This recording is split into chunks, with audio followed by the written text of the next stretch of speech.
ڈیرہ غازی خان سے ہمارے bureau chief Ghulam اکبر بھوزدار کی رپورٹ کے مطابق سالانہ 225واں عرس محمد ابراہیم شاہ بخاری جھوک روڈ کوٹ چٹھاں اختتام پذیر، جس میں جماعت اہل سنت کے نامور علماء و مقررین کی کثیر تعداد کی شرکت۔ تفصیل کے مطابق 225واں سالانہ عرس مبارک دربار محمد ابراہیم شاہ بخاری جھوک روڈ کوٹ چٹھاں میں عقیدت و احترام سے منایا گیا، جس کی قیادت صوبائی سیکریٹری جنرل جنوبی پنجاب پاکستان سنی تحریک قاضی ذوالفقار حسین کر رہے ہیں۔ تقریب عرس مبارک کے مہمانان خصوصی سی او میونسپل کمیٹی جواد الحسن گوندل، پیر سید سمر شاہ رضوی، رانا گل سنور و دیگر شخصیات تھیں۔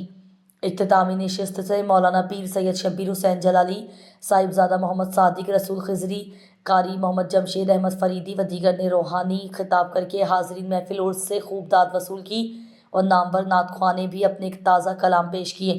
آخر میں معززین شہر کی بڑی تعداد میں لنگر بھی تقسیم کیا گیا۔ ملک کی ترقی و خوشحالی کے لیے خصوصی دعا کی گئی۔